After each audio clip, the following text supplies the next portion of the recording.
Hi friends, this is Yana. Welcome back to the channel. When I first started researching scopolamine after discovering I was being poisoned by my stepfather, I came upon a lot of information about Project Monarch and MK Ultra. It was a secret intelligence experiment conducted by CIA during Cold War on American citizens to test out effects of mind-altering drugs like LSD and scopolamine. There's also a movie titled MK Ultra that goes into these government-funded drug experiments on psych ward patients in underground brothels where prostitutes were drugged and subjected to abuse. It really hit me hard when I watched it. I'm not going to speculate about the moral implications of people behind that kind of abuse. Rather, describe my own experience and whether I believe my stepfather is part of some deep state drug ring. He traveled to Soviet Union in 1970s to meet my mother. Because of Cold War, their romance was put on hold.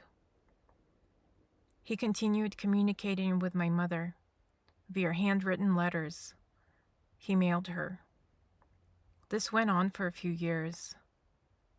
Meanwhile, my mother married and had 2 children, my older sister and me. After Soviet Union collapsed in 1989 and 1991, my mother made 2 trips to the US, last one to become permanent.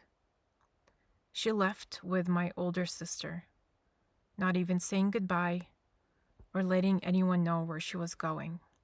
I was 8 years old at the time. The next time I would see my mother and sister was 2 weeks before my 13th birthday.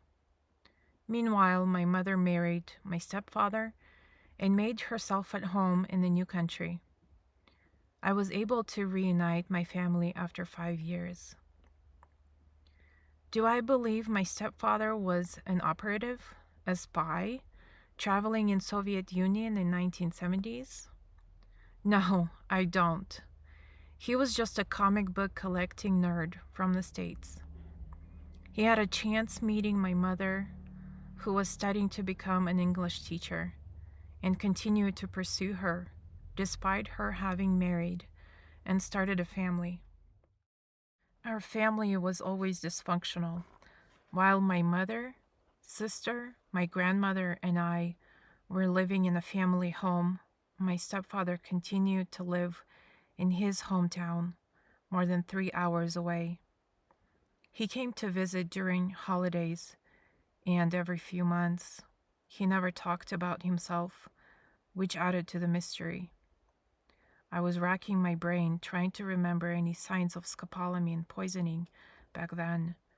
In the year 2000, my stepfather took me and my mother to see the iconic Star Wars movie. I don't remember the movie itself, but just the strange feeling of heat around my face and that sound effects made me have a massive headache. My mother reported the same symptoms as me, and only my stepfather was unaffected. After their divorce, he continued to mail us comic books in big yellow envelopes addressed to my sister and me. I vaguely remember my face flushing, feeling out of sorts, and getting a throbbing headache. Looking back, I now realize that I was being groomed by a predator since the age of 12. Like a frog in a pot of water, it feels like being cooked over a long period of time.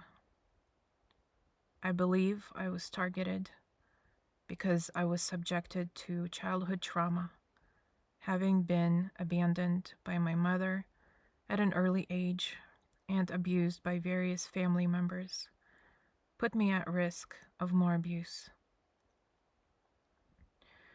My stepfather always knew my physical address and would send me handwritten letters wherever I moved to. Over the years, he got clever at using different means to deliver the mind-controlling substance, scopolamine.